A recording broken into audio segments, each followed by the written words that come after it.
बालू रेत का, मिट्टी का जो शिवलिंग का निर्माण करा है, उस शिवलिंग का निर्माण करने के बाद में आपके मध्य में जब आप शिवलिंग बनाते हो घर के अंदर हॉल में या मंदिर में, तो ऊपर कोई कुंडी वगैरह लगी हो, पंखा लगा हो, उस पे से रस्सी बांध कर लेकर आकर इस फुलेरे को इस तरह से शिव जी के ऊपर लटकाया जाता है। इसको फुलेरा कहते हैं। ये भगवान शंकर का अखंड सौभाग्य देने का फुलेरा होता है, जिसको माता पार्वती जी, उमा, कात्यायनी देवियों ने इसका स्मरण किया।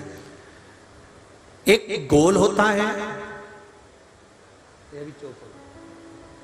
गोल, चौकोर, तिरछा, जिस तरह से भी बनाना हो, पर शिव जी के ऊपर नीचे शंकर भगवान होते हैं। ये थोड़ा ऊंचा, जिससे पूजन भी आराम से हो जाए, इसको ऊंचाई की ओर लगाया जाता है, जिससे भगवान, जैसे अपन जलाधारी लगाते हैं, उसी तरह से इस फुलेरे को लगाया जाता है।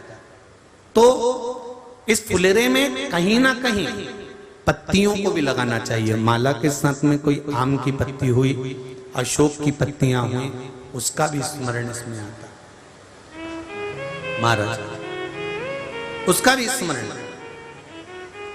जैसे भगवान देवाधिदेव महादेव का शिवलिंग का जब दर्शन हो गए, सबको फुलेरा का, अरे जम के तो बोलो, हो गए ना। और जितने लोग आस्था पर सुन रहे हैं, जितने लोग फेसबुक यूट्यूब पर सुन रहे हैं, अगर आपके स्मरण में फुलेरा नहीं हो तो उसका दर्शन अवश्य करिएगा। शिव मंदिर में अगर जलाधारी भी लगी हुई है तो जलाधारी से फूल बांध कर नीचे की ओर लटकाना चाहिए, पर लटकाना चाहिए, फुलेरा बनाना चाहिए।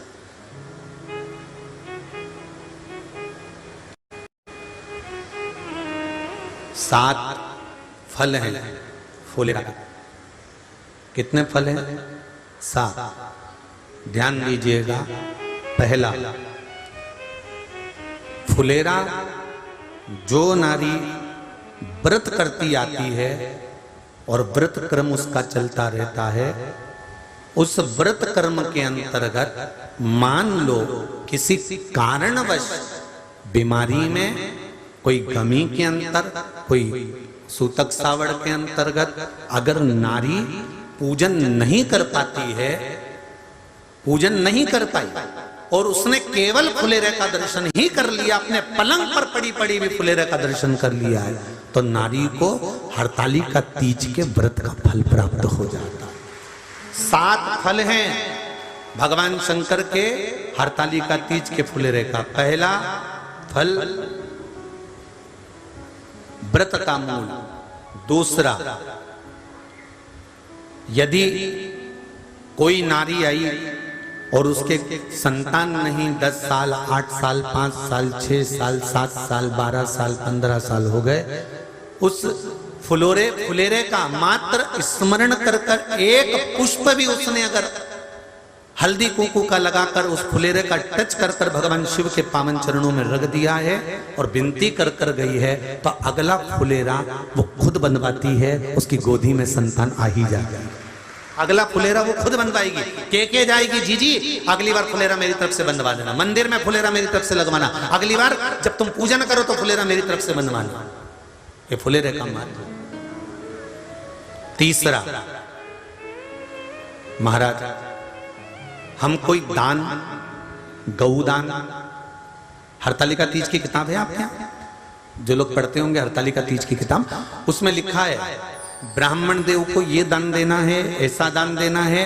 अब कोई गरीब है, कोई साधारण है, नहीं है किसी की कैपेसिटी, नहीं दे सकता, तो क्या होता है? तो कहा हम गौदान नहीं कर पाते, हम स्वर्ण दान नहीं कर पाते, हम वस्त्र दान नहीं कर पाते, हम मुद्रा दान नहीं कर पाते, हम अन्न दान नहीं कर पाते। हम ये सारे दान अगर नहीं भी कर पाते हैं तो शिव महापुराण की कथा कहती है तीसरा फल फुलेरे का है कि मात्र फुलेरे का दर्शन, स्पर्श कर लेने से सारे दानों का पुण्य फल प्राप्त हो जाता है। ये तीसरा फल फुलेरे।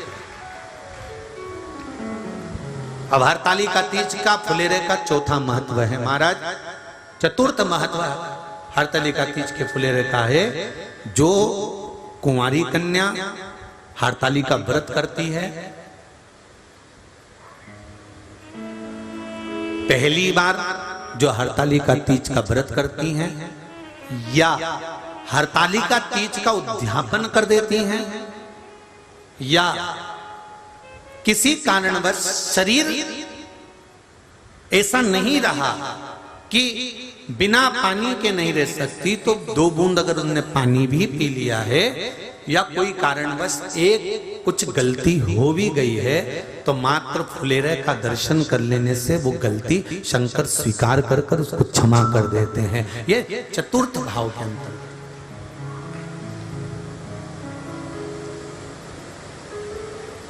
फुलेरे का अगला वर्णन करा गया महाराज शिव तत्व की ओर, शंकर भगवान की ओर।